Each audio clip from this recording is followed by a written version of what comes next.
Marie, contente-toi de t'asseoir tranquillement et de prendre des notes.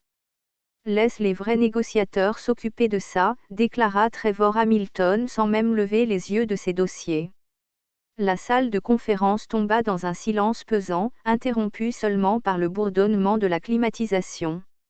Je serrai mon stylo plus fort, sentant cette piqûre familière de mépris m'envahir une fois de plus. C'était censé être l'affaire la plus importante de ma carrière chez Brett Burn Studio à Portland, Oregon.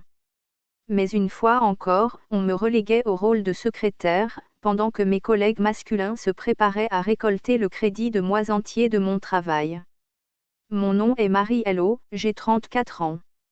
Depuis 6 ans, je travaille comme responsable senior du développement commercial dans cette société de production de taille moyenne, générant régulièrement des partenariats internationaux majeurs qui ont maintenu notre rentabilité. Pourtant, chaque fois que nous arrivions aux dernières étapes des négociations, je me retrouvais mise de côté tandis que Trevor et son cercle d'hommes prenaient la relève pour conclure l'affaire. Aujourd'hui, c'était différent. Aujourd'hui, je détenais une information qu'il ignorait totalement. L'investisseur que nous devions rencontrer n'était autre que Zhang Wei, le fondateur de Golden Phoenix Entertainment, l'un des plus grands conglomérats médiatiques d'Asie.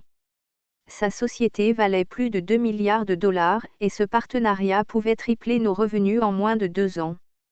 J'avais passé 8 mois à cultiver cette relation, à apprendre sa philosophie des affaires, ses traditions familiales et, oui, à perfectionner mon mandarin à travers des cours intensifs que j'avais financés moi-même.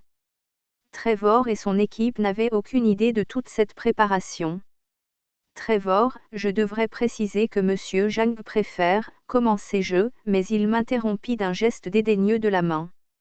Marie, s'il te plaît, nous avons ça en main. Contente-toi de prendre de bonnes notes pour le rapport de suivi. Son sourire condescendant me donna la nausée. À côté de lui, Brad Kimmel et Jason Torres acquiesçaient, leur suffisance irradiant littéralement de leur costume hors de prix. Ce qu'ils ne réalisaient pas, c'est que leur arrogance allait leur coûter très cher. J'avais reçu un texto de l'assistant de Zhang Wei 30 minutes plus tôt m'informant qu'il arriverait en avance et qu'il avait expressément demandé à parler avec la femme qui comprenait sa vision. Ils avaient supposé qu'il s'agissait d'une erreur de traduction. Moi, je savais que non. Le terrain qu'ils croyaient si solide sous leurs pieds n'était en réalité qu'un sable mouvant, et j'étais sur le point de tirer le tapis de sous eux d'une manière qui les laisserait vaciller pendant des années. Le chemin qui m'avait mené à ce moment avait commencé 3 ans plus tôt, quand j'avais commencé à travailler sur des partenariats internationaux. J'avais toujours été fascinée par les cultures et les langues différentes. Mais ce n'est qu'après avoir rencontré Zhang Wei lors d'une conférence à Los Angeles que je compris à quel point mon entreprise se trompait en envoyant des négociateurs culturellement sourds gérer des relations aussi délicates. Ayant grandi dans une famille ouvrière à Sacramento, j'avais appris très tôt que le succès exigeait plus que du talent, il réclamait de la stratégie, de la patience et la capacité de voir des opportunités que les autres manquaient. Mes parents, tous deux enseignants, m'avaient inculqué la valeur de l'éducation et de la compréhension culturelle. Lorsqu'ils avaient sacrifié pour m'envoyer en école de commerce, je m'étais promis de ne jamais gaspiller les avantages que leur dur labeur m'avait donnés. Chez Bright Studio, j'avais été d'abord enthousiaste de rejoindre ce qui me semblait être un environnement créatif progressiste. L'entreprise produisait des films indépendants et des documentaires qui abordaient souvent des questions sociales importantes. Mais je découvris rapidement que leurs valeurs progressistes ne s'appliquaient pas à leur hiérarchie interne. L'équipe dirigeante était exclusivement masculine. Et malgré mon MBA de Stanford et mon historique de négociation réussi, j'étais constamment écartée des promotions, tandis que des hommes moins qualifiés gravissaient les échelons autour de moi. Trevor Hamilton, notre directeur du développement commercial, avait été mon plus grand obstacle.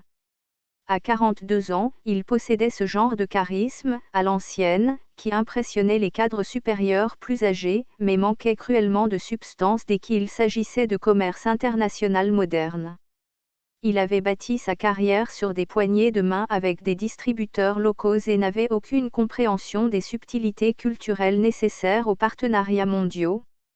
Pourtant, lorsque j'avais présenté l'opportunité avec la société de Zhang, Trevor s'était immédiatement attribué le mérite de l'avoir identifié et s'était positionné comme négociateur principal. Brad Kimmel, directeur marketing, était son fidèle second, un yes man, qui se contentait d'échouer les opinions de Trevor en réunion. Jason Torres, directeur financier, était un peu plus compétent, mais tout aussi méprisant envers mes contributions.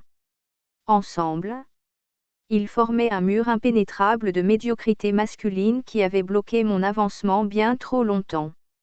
Ce qu'il ignorait, c'est que Zhang Guo m'avait expressément recherché après notre première rencontre. Il avait été impressionné non seulement par mes compétences commerciales, mais aussi par mon intérêt sincère à comprendre la culture des affaires chinoises. Au cours des 8 derniers mois, nous avions échangé d'innombrables emails, discutant de tout, des tendances du marché à la philosophie. Je lui avais parlé de mes études de langue, et il m'avait encouragé à continuer, allant même jusqu'à me recommander des textes spécifiques pour comprendre les subtilités du mandarin des affaires. L'ironie était savoureuse. Pendant que Trevor et son équipe préparaient leur habituelle présentation américaine agressive, Zhang Guo s'attendait à une discussion réfléchie et culturellement sensible sur des objectifs de partenariat à long terme. Il s'apprêtait à marcher dans un champ de mines culturelles, et j'étais la seule à détenir la carte qui permettait de passer sans encombre.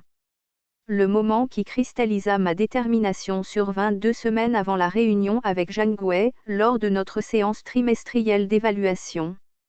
Je venais de terminer la présentation des termes préliminaires que j'avais négociés avec Golden Phoenix Entertainment, des termes bien plus favorables que tout ce que notre société avait jamais obtenu.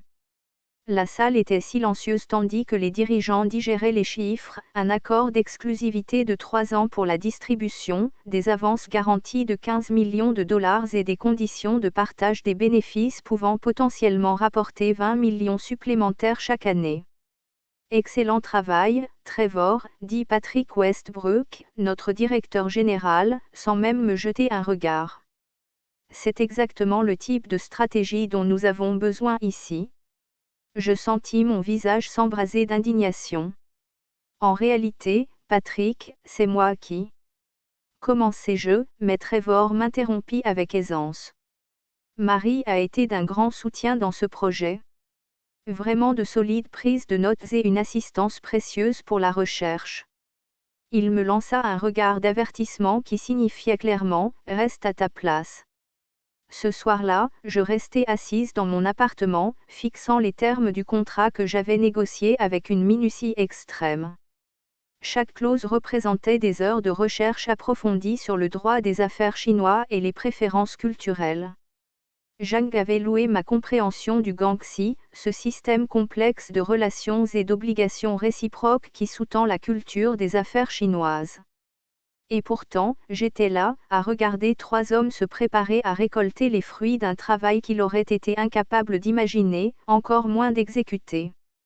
Je pris une décision qui allait tout changer. J'appelai l'assistant de Zhang Guo et demandai une réunion privée pour discuter des préparatifs culturels en vue de nos prochaines négociations.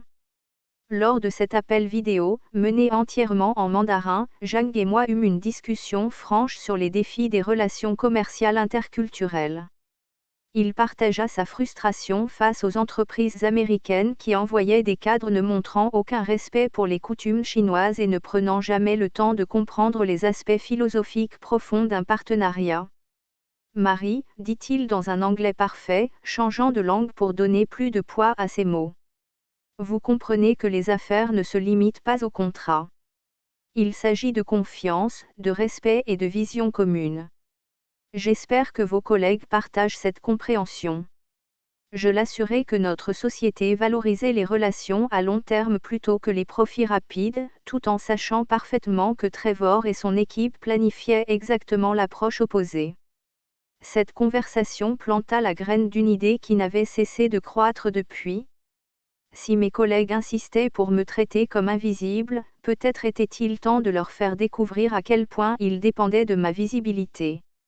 Le plus beau dans tout cela, c'est qu'ils avaient eux-mêmes créé cette situation. Leur mépris constant de mes contributions les avait conduits à sous-estimer non seulement mes capacités, mais aussi mes connexions. Ils me voyaient comme une assistante utile capable de gérer la recherche préliminaire pendant qu'ils se précipitaient pour récolter la gloire. Ce qu'ils ne comprenaient pas, c'est que dans l'économie mondiale moderne, les relations comptent plus que l'ego, et la compétence culturelle surpasse le réseautage traditionnel à chaque fois. En les observant préparer ce qu'ils pensaient être leur moment de triomphe, je ne pus m'empêcher de sourire. Ils étaient sur le point d'apprendre une leçon très coûteuse sur le respect. Le matin de la réunion avec Zhang Guo arriva avec la bruine typique de Portland. J'arrivai au bureau une heure plus tôt afin que tout soit parfait. La salle de conférence avait été aménagée selon les préférences de Zhang Guo, un détail que j'avais communiqué directement à notre équipe technique, puisque le groupe de Trevor n'avait même pas pensé à poser ce genre de questions, secondaires. Les chaises étaient orientées vers l'est, du thé vert avait été préparé à la place du café, et je m'étais personnellement assuré que les documents de présentation soient imprimés sur du papier de haute qualité, sans aucune encre rouge symbole de malchance. Trevor, Brad et Jason arrivèrent 30 minutes avant la réunion, électrisés par l'anticipation. Ils se regroupèrent autour de la table, répétant leur présentation une dernière fois. Je remarquai que Trevor avait même acheté une nouvelle cravate pour l'occasion, bleu marine avec un léger fil doré qu'il pensait sûrement international. Marie, assure-toi de tout consigner, dit Trevor en désignant le carnet que je portais. Ça va être un cours magistral en négociation de haut niveau. Tu pourrais apprendre quelque chose ? Je hochai poliment la tête, bien qu'intérieurement je comptais les minutes avant que leur monde ne commence à s'effondrer. À exactement 14 heures, notre réceptionniste nous annonça l'arrivée de Monsieur Zhang. Trevor redressa sa cravate. Brad s'éclaircit la gorge nerveusement, et Jason réarrangea une dernière fois ses projections financières.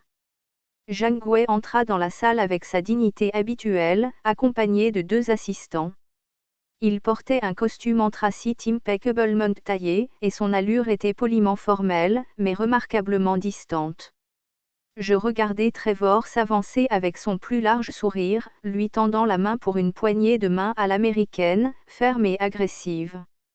Monsieur Zhang, bienvenue chez Brett Burn Studio. Je suis Trevor Hamilton, directeur du développement commercial. Nous sommes absolument ravis de conclure enfin cet accord avec vous. Zhang Guo accepta brièvement la poignée de main, son expression restant neutre. Son regard parcourut la salle, s'attardant sur moi une fraction de seconde de plus que sur les autres, et je perçus le plus subtil des hochements de tête. Ignorant ces signes, Trevor se lança immédiatement dans sa présentation. Nous avons préparé ce que vous conviendrez sûrement être une offre incroyablement généreuse, continua-t-il en déployant ses papiers avec un geste théâtral. Golden Phoenix Entertainment aura accès à l'intégralité de notre catalogue, ainsi que les premiers droits sur nos nouvelles productions. Nous parlons d'une relation qui peut rendre nos 2 entreprises très riches, très rapidement. Je scrutai attentivement le visage de Zhang et remarquai un léger plissement de ses yeux, signe de désapprobation. Dans la culture chinoise des affaires, parler directement d'argent en début de réunion était jugé grossier et irrespectueux. Trevor était en train d'insulter, sans le savoir, l'un des hommes les plus puissants d'Asie, et son ignorance culturelle l'empêchait de s'en rendre compte. Pire encore, Brad s'empressa d'intervenir, incapable de contenir son enthousiasme. Nous pensons qu'il y a un énorme potentiel pour le placement de produits sur votre marché chinois. Les marques américaines sont très tendance là-bas, et nous pourrions intégrer des contrats publicitaires lucratifs avec nos talents. L'expression de Zhang se transforma, affichant un dégoût à peine voilé. Ce mépris désinvolte des préférences chinoises, cette présomption que les spectateurs chinois ne désiraient qu'un flux de produits américains. Chaque mot prononcé par Brad creusait leur tombe un peu plus profondément. Je pris une profonde inspiration, sachant que le moment était venu. Monsieur Zhang, dis-je doucement en mandarin, en inclinant légèrement la tête. Avant que nous allions plus loin, permettez-moi de vous souhaiter la bienvenue au nom de toute notre équipe. Nous espérons sincèrement que ce partenariat honorera la vision que vous avez partagée avec moi lors de nos précédentes conversations. La transformation dans son visage fut immédiate. Ses traits se détendirent, et un léger sourire apparut tandis qu'il répondait dans sa langue maternelle. Marie, c'est un plaisir de vous voir à nouveau. Vous avez tenu votre promesse de poursuivre vos études de langue, je vois. Trevor et son équipe clignèrent des yeux, interdits, incapables de comprendre un seul mot de cet échange. Je l'ai fait, répondis-je, toujours en mandarin. Parce que je crois qu'un partenariat ne doit pas seulement unir des entreprises, mais aussi des cultures et des visions communes. Zhang acquissa gravement. Parlez-moi alors de votre vision. Qu'est-ce qui distingue Brightburn Studio des autres sociétés qui m'ont approché? Je jetai un regard à Trevor, dont le visage commençait à virer au rouge d'embarras. Me tournant de nouveau vers Zhang, je parlais avec sincérité. Nous croyons que les histoires ont le pouvoir de transcender les frontières.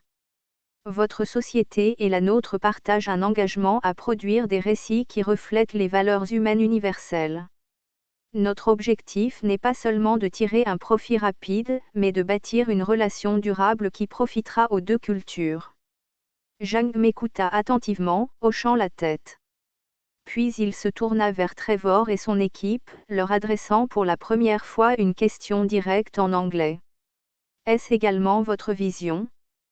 Trevor tout sauta, pris au dépourvu. Absolument. Oui, exactement. C'est ce que nous pensions dire. N'est-ce pas, Brat? Oh, bien sûr, bredouilla Brat, transpirant visiblement. Jason, plus pragmatique, prit la parole pour sauver les apparences. Nous sommes entièrement alignés sur l'importance des relations à long terme, dit-il, mais ses yeux trahirent son irritation d'avoir été écarté. Zhang tourna lentement la tête de nouveau vers moi, ignorant complètement leur réponse mais le droïde. Marie, expliquez-moi comment vous voyez l'avenir de ce partenariat. Je savais que c'était le moment que j'attendais depuis des mois. Nous pourrions créer un programme d'échange pour nos jeunes cinéastes, dis-je. Leur permettre de travailler ensemble sur des projets qui mélangent nos sensibilités narratives et esthétiques. En investissant dans les talents des deux côtés, nous créons une base durable pour des décennies de coopération. Un éclat d'enthousiasme passa dans les yeux de Zhang. Voilà une idée intéressante, dit-il, pensif. La plupart des sociétés veulent seulement vendre leurs produits sur notre marché. Vous parlez de construire quelque chose de nouveau? Parce que c'est ce que vous m'avez appris, répondis-je calmement. Les vraies affaires sont basées sur la vision, pas seulement sur les chiffres. Trevor tenta désespérément de reprendre le contrôle de la réunion. Oui, Marie a eu de bonnes idées, mais bien sûr, tout cela fait partie de notre stratégie collective. Nous avons préparé une série de projections financières très solides. Zhang leva une main, l'interrompant net. Je ne suis pas venu ici pour discuter de chiffres aujourd'hui. Je voulais voir si les valeurs que Marie m'a décrites se reflétaient dans votre équipe de direction. Un silence glacé emplit la salle. Le rouge sur le visage de Trevor vira au cramoisi. Brad fixa ses notes, incapable de soutenir le regard de qui que ce soit. Jason serra la mâchoire, comprenant que leur masque s'était effondré. Puis, Zhang fit quelque chose d'inattendu. Il se leva et marcha lentement vers moi. Marie, dit-il solennellement, vous êtes exactement le type de partenaire que nous cherchons. Vous comprenez que la vraie richesse ne vient pas des profits immédiats, mais de la construction d'un héritage. Il se tourna ensuite vers Patrick Westbrook, qui avait observé en silence depuis le fond de la salle. Monsieur Westbrook, je suis prêt à signer un protocole d'accord préliminaire aujourd'hui, mais à une condition claire, que Marie Hello soit nommée chef de projet et que toutes les négociations futures passent par elle. La bouche de Trevor s'ouvrit et se referma, comme un poisson hors de l'eau. Patrick, pris au dépourvu, lança un coup d'œil vers Trevor, puis vers moi. Il vit l'attente dans les yeux de Zhang et comprit la gravité de la demande. « Bien sûr, monsieur Zhang, dit-il lentement. Nous serions honorés d'avoir Marie comme responsable de ce partenariat. » Le soulagement, mêlé d'une vague de triomphe, déferla en moi comme un feu intérieur. Pour la première fois en 6 ans, je n'étais plus invisible. Après la signature de l'accord préliminaire, la salle de conférence se vida rapidement. Les assistants de Zhang recueillirent les documents, Patrick Westbrook retourna dans son bureau pour traiter ce qu'il venait de voir, et Trevor, Brad et Jason restèrent assis, sidérés, comme si la terre venait de s'ouvrir sous leurs pieds. Je rangeai calmement mes affaires, sachant que la dynamique du pouvoir venait de basculer de façon irréversible. « Marie, dit Trevor enfin, la voix rauque, tu pourrais au moins reconnaître que nous avons tout travaillé dur pour en arriver là. » Je le fixai, sentant une nouvelle confiance m'envahir. « Non, Trevor, répondis-je avec calme. Toi et ton équipe avez travaillé dur pour m'empêcher d'arriver ici. Mais j'ai construit cette relation pierre après pierre, et aujourd'hui, la vérité est devenue impossible à ignorer. » Brad tenta un sourire nerveux. « Écoute, nous pouvons toujours présenter cela comme un effort d'équipe, non ?